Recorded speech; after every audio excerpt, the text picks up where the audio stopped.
Halo semua kesayangan Tuhan, semoga semua dalam keadaan sehat-sehat ya. Mari kita sama-sama baca kelanjutan pembacaan Yohanes di pasal yang ke-16. Hari ini kita mulai dari ayat keempat B sampai yang ke-15. Kita doa dulu. Terima kasih Bapa di surga untuk kesempatan ini yang Kau berikan kepada kami. Kami boleh membaca lagi di dalam firman-Mu. Sungguh firman-Mu ini berharga buat kami Tuhan. Karena melalui firman-Mu ini kami boleh mengerti akan kehendak-Mu. Roh Kudus, kami mohon pimpinan-Mu saat ini. Dan kami serahkan waktu kami ini ke dalam tangan-Mu. Kami mau buka hati kami dan kami mau buka telinga kami untuk mendengar firman-Mu Tuhan. Amin. Oke. Hal ini tidak kukatakan kepadamu dari semula, karena selama ini aku masih bersama-sama dengan kamu. Tetapi sekarang aku pergi kepada Dia yang telah mengutus aku, dan tiada seorang pun di antara kamu yang bertanya kepadaku, kemana engkau pergi? Tetapi karena aku mengatakan hal itu kepadamu, sebab itu hatimu berduka cita. Namun benar yang kukatakan ini kepadamu adalah lebih berguna bagi kamu jika aku pergi. Sebab jikalau aku tidak pergi, penghibur itu tidak akan datang kepadamu. Tetapi jikalau aku pergi, aku akan mengutus Dia kepadamu. Jadi di sini dikatakan Tuhan Yesus jelas bahwa penghibur itu akan datang jika Tuhan Yesus kembali kepada Bapanya di surga. Penghibur ini adalah untuk murid-muridnya yang akan ditinggalkan. Ya, jadi seperti kita juga saat ini, penghibur ini ada bersama-sama dengan kita karena Tuhan Yesus tidak ada di bumi ini. Kita lanjut ayat ke-8. Dan kalau Ia datang, Ia akan menginsafkan dunia akan dosa, kebenaran, dan penghakiman. Akan dosa karena mereka tetap tidak percaya kepadaku, akan kebenaran karena aku pergi kepada Bapa, dan kamu tidak melihat aku lagi, akan penghakiman karena penguasa dunia ini telah dihukum. Ya, jadi penghibur ini yang dimaksud adalah Roh Kudus. Jadi Roh Kudus itulah yang akan datang, yang diutus oleh Tuhan Yesus kepada kita, dan Dia itu yang akan menyadarkan dunia akan dosa. Ya, jadi dosa itu dalam arti, dosa itu kan banyak. Tetapi di sini yang Tuhan Yesus maksud adalah dosa ketidakpercayaan manusia.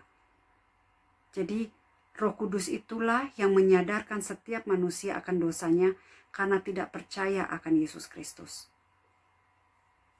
Ya, jadi kita baca ayat yang selanjutnya. Ayat ke-12.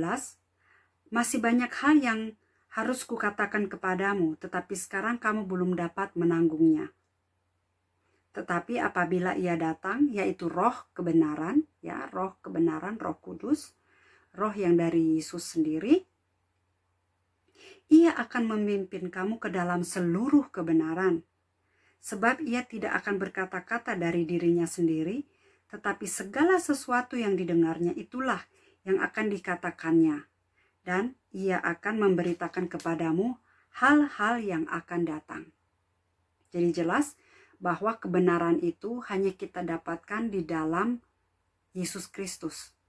Karena Dialah kebenaran itu sendiri, kebenaran yang mutlak.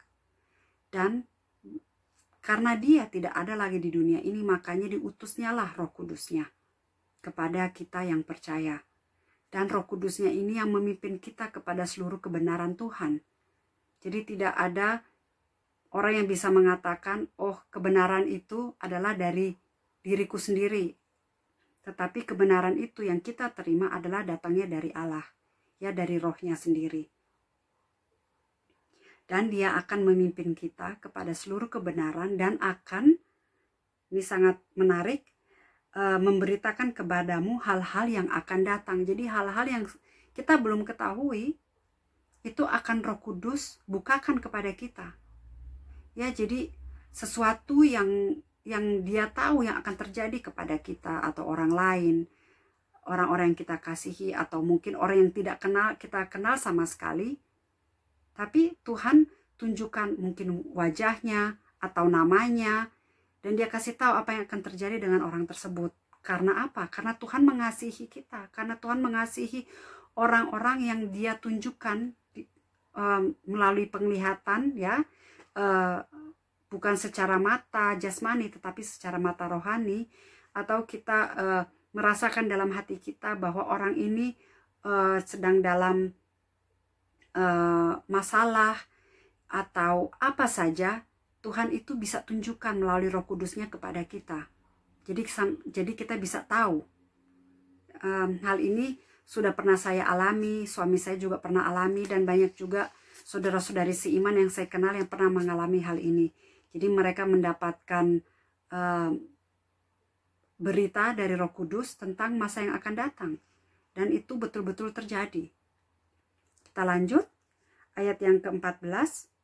Ia akan memuliakan aku, sebab ia akan memberitakan kepadamu apa yang diterimanya daripadaku. Jadi jelas Roh Kudus hanya memberitakan hal-hal yang dia terima dari Tuhan Yesus kepada kita. Segala sesuatu yang Bapa punya adalah aku punya. Sebab itu aku berkata, ia akan memberitakan kepadamu apa yang diterimanya daripadaku. Kita ingat bahwa apa yang Tuhan Yesus terima dari Bapanya, itu dia beritakan kepada murid-muridnya dan kepada orang-orang pada zamannya. Dan sekarang dia beritakan apa yang Bapa beritakan, kehendak Bapa itu kepada Roh Kudus untuk disampaikan kepada kita. Oke? Jadi jelas, saya harap ini jelas pemberitaan hari ini untuk kita semua. Saya mau doa dulu ya sebelum saya menutup saat ini. Terima kasih Bapa di surga untuk Roh Kudus-Mu yang Kau berikan kepada setiap kami yang percaya kepada anak-Mu Yesus Kristus. Kau sungguh baik Tuhan, Engkau tidak membiarkan kami seorang diri di dalam dunia ini. Engkau memberikan Roh-Mu di dalam kehidupan kami, dan Roh-Mu itulah yang memimpin kami kepada seluruh kebenaran. Melalui Roh-Mu lah kami mengenal siapa Engkau, dan kami boleh mengerti akan firman-Mu dan kehendak-Mu Tuhan. Terima kasih Roh Kudus karena Engkau ada dalam kami dan Engkau setia membimbing kami. Terima kasih untuk kesabaran-Mu dan untuk kesetiaan-Mu. Terima kasih untuk semua yang Kau berikan kepada kami Bapa. Kami serahkan kehidupan kami ke dalam tangan-Mu, dan biar hanya kehendak-Mu yang jadi. Di dalam nama Yesus Tuhan, amin. Oke. Sampai berikut. Tuhan berkati. Dadah.